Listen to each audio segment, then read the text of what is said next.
Olá pessoal, tudo bem? Hoje nós vamos ver o assunto hipóteses no nosso projeto de pesquisa.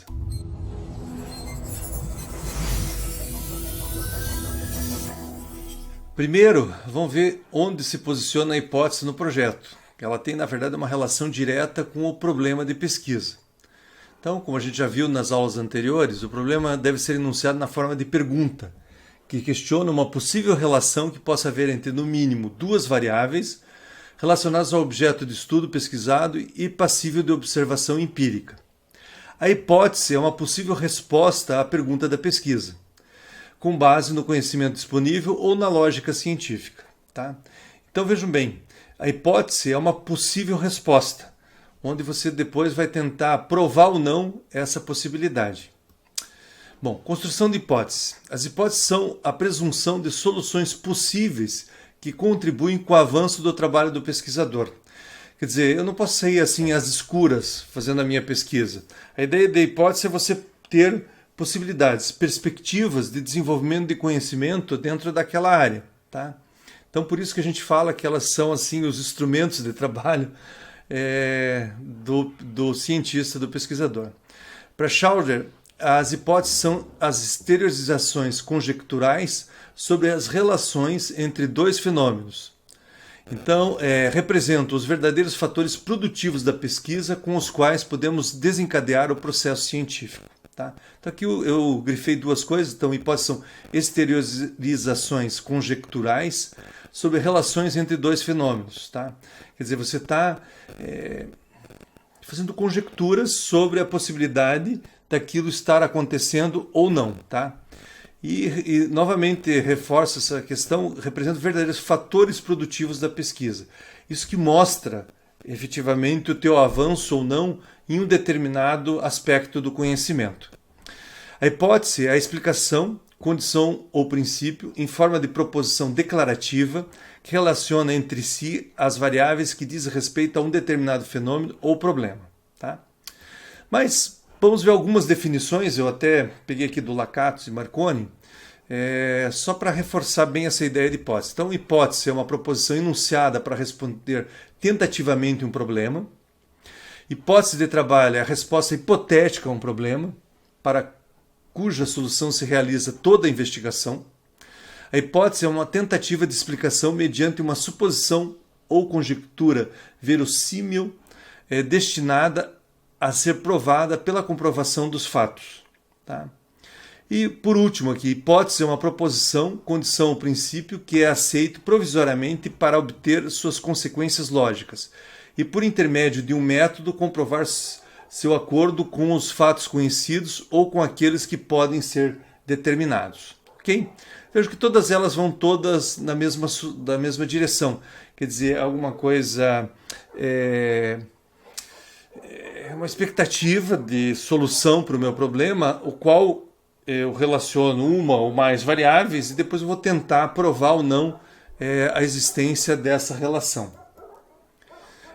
Formulando hipóteses. Forma mais comum é Cx, então Y. Então, se chove quarta-feira à tarde, presença e metodologia tende a zero. Porque mudou o horário da aula, antes era quarta à tarde, né? Existe uma relação direta entre maturidade de processos e desempenho de sistemas integrados de gestão. Essa já é uma hipótese da minha área. Quer dizer, a gente parte dessa hipótese que, na medida que há a maturidade dos processos, o desempenho do sistema integrado vai ser maior. E daí eu preciso, de alguma forma, provar isso. Outras formas que são citadas por esses autores é X e Y, Cx, então Y, sobre as condições RS. Quer dizer, você pode ir detalhando, tornando a tua hipótese mais elaborada. Tá? Se X1, X2 e X3, então Y. Tá? Então, quer dizer, se as três condições ali estão reunidas, eu tenho um resultado. Ok? Características necessárias às hipóteses. A primeira é a de ser um enunciado de redação clara, sem ambiguidade e em forma de sentença declarativa. Tá? Isso acho que já está bem claro até nas próprias definições. Tá? Segunda, estabelecer a relação entre duas ou mais variáveis. Já vimos também. Terceira, característica é que a hipótese deverá ser testável, isto é, passível de ser traduzida em consequências empíricas que possam ser submetidas a testes contrastáveis com a realidade. Então vejam bem, redação clara, sem ambiguidade, de forma de sentença declarativa, estabelecer a relação entre variáveis e poder ser testável. Quer dizer, uma hipótese nada vai me adiantar, seja super bem elaborada, super clara, estabelece relações, mas eu não consigo provar. Então ela é inútil para a minha pesquisa porque eu não vou conseguir avançar no conhecimento provando ou não aquela hipótese. Tá? A testabilidade, a confrontação empírica é o único meio para se poder fazer atribuições de veracidade factual, embora não seja para se obter a verdade. Quer dizer, porque isso? Porque na ciência, digamos assim, no pensamento científico mais moderno, todas as conclusões, todo o conhecimento é provisório. E todo tempo ele pode ser levado à prova e pode ser modificado. Então, por isso que, apesar de a gente poder testar ela vai ser uma solução tida como provisória para aquele, digamos, acréscimo de conhecimento que a gente vai obter com o nosso trabalho de pesquisa.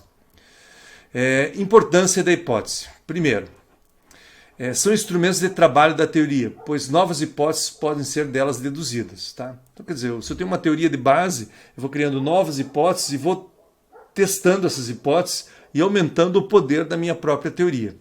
Podem ser testadas e julgadas como provavelmente verdadeiras ou falsas. É o que a gente acabou de falar. Né? Então, são provavelmente verdadeiras ou provavelmente falsas. Por quê?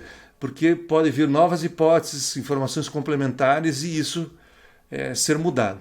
Constituem instrumentos poderosos para o avanço da ciência, pois sua comprovação requer que se tome independentes dos valores e opiniões dos indivíduos. Tá? Vejam bem, hoje até uns alunos de doutorado estavam comentando comigo que muitos artigos de revista A1, o que eles querem? Que toda a publicação, todo paper tenha uma prova de uma hipótese, tá? Que ela é verdadeira ou falsa. Quer dizer, você tem que caracterizar isso no teu artigo para que ele seja aceito. Tá? Dirige a investigação, indicando ao investigador o que procurar ou pesquisar. Tá? Dá mais foco, né? Você fica focado em provar ou não aquela hipótese. Pode ter um monte de outras coisas em paralelo que você vai estar trabalhando, mas o foco é a hipótese é verdadeira ou a hipótese é falsa. Tá? Facilita o trabalho. E as conclusões também. Pelo fato de serem comumente formulações relacionais gerais, permitem ao pesquisador deduzir manifestações empíricas específicas com elas correlacionadas. É como eu falei, a hipótese ela não precisa ser tão fechada, ela é mais ou menos geral e você pode, às vezes, na verdade, para prová-la, fazer vários trabalhos, várias hipóteses específicas, tá? E construir a prova ou não dessa hipótese. Desenvolve o conhecimento científico, auxiliando o investigador a confirmar ou não a sua teoria, pois incorporam a teoria ou parte dela em forma testável ou quase testável. Okay? Então vejo que a hipótese tem uma importância, porque ela realmente mostra a cientificidade do seu trabalho. Tá? Na medida que você tem uma hipótese clara, que você pode comprovar, isso torna assim o trabalho sem, digamos assim, sem questionamentos assim do ponto de vista metodológico científico. Fontes para a elaboração de hipóteses. Primeiro, dedução lógica de uma teoria. Quer dizer, a partir de um conhecimento já estabelecido, você deduz que o comportamento de um material, ou de uma empresa, ou de uma equipe vai ser de uma determinada forma, com base naquela teoria. E tenta provar ou não. Se não provar, significa que a teoria está errada em algum lugar. Tá? Então você deve complementar essa teoria. Conhecimento aprofundado sobre o tema. Quer dizer, na medida que você vai aprofundando, conhece muito o tema, aquele conhecimento, você vai poder gerar hipóteses relacionadas ao teu tema de trabalho. Comparação com outros estudos. Então, verificar como os outros estudos fizeram, que tipo de hipótese eles trabalharam, o que faltou eventualmente complementar. Aquilo que eu falei, de repente alguém provou que a hipótese estava errada, mas fez uma abordagem ruim, não teve todos os dados, não levou em conta todas as variáveis, tá? Extensa pesquisa bibliográfica para ver o que já existe na literatura. Analogia com outras áreas e situações. Então, por exemplo, às vezes o que é desenvolvido numa área, por exemplo, sei lá, na área de química, de repente você pode usar isso para uma área de materiais e isso ser interessante para criar novas hipóteses e novos conhecimentos numa área que é diferente da área de origem onde foi aplicado aquele método ou aquela teoria. Tá? Extensa observação do objeto, quer dizer, aquilo que você está estudando, verificando, analisando, tá? Experiência pessoal na área de pesquisas e casos discrepantes da teoria. Tá? Que isso são sempre coisas legais, porque uma coisa que não bate com a teoria, então existe alguma coisa errada. E você, de alguma maneira, vai ter que explicar, ou com a teoria ou mudando a própria teoria. Então aí você consegue caracterizar bem uma evolução no conhecimento. Níveis de hipótese. Então, essa é uma classificação que é apresentada no Koch. Então, hipóteses empíricas. São hipóteses que têm ao seu favor algumas evidências empíricas preliminares, que justificam a escolha das suposições e das correlações por elas estabelecidas. Quer dizer, já foi de alguma forma testado, verificado que aquilo provavelmente vai dar certo. Eventualmente faltam amostras maiores ou envolver às vezes uma ou outra variável a mais, esse tipo de coisa. Tá? Hipóteses plausíveis são as que se interrelacionam com as teorias existentes de uma forma consistente, coerente e lógica. As hipóteses plausíveis são o produto ou dedução lógica do conhecimento corroborado e acumulado pela ciência ou de modificações introduzidas nas teorias existentes quando falseadas. Tá? Então, quer dizer, a hipótese plausível é totalmente baseada na teoria, naquilo que existe em termos de conhecimento que é aceito pela comunidade. Hipóteses covalidadas são as que se submetem a um sistema de teorias, assim como as plausíveis, e ao mesmo tempo encontram apoio em evidências empíricas da realidade. Quer dizer, aquilo já aconteceu, já foi observado, então, quer dizer, as coisas se complementam. Tá? Mas mesmo assim ainda tem que se colocar em ambiente de laboratório para que elas sejam provadas ou refutadas. Tá? Bom, mas se você faz lá o teu trabalho e você não tem como gerar hipóteses. Então, no lugar de hipóteses, você pode colocar o que a gente chama de questões orientadoras. Tá? Então, aqui está escrito, quando não é possível estabelecer hipóteses consistentes para a pesquisa, elas podem ser substituídas por questões orientadoras. Isso ocorre normalmente em pesquisas exploratórias, quando há pouco conhecimento sobre o objeto em estudo. Quer dizer, quando é uma área nova, ou quando não tem muitos estudos sobre aquilo, ou você não consegue associar diretamente uma teoria, ou isso fica muito complexo, então você, em vez de colocar hipóteses no teu trabalho, você coloca questões orientadoras. Você vai ter lá o teu problema de pesquisa, que é uma questão, e daí você tem uma série de questões que você vai tentar responder ao longo do trabalho que complementam a tua questão-problema. Tá? As questões orientadoras são um conjunto de indagações que detalham a necessidade de aprofundamento de determinados aspectos relacionados ao problema de pesquisa. Tá? É o que eu acabei de falar.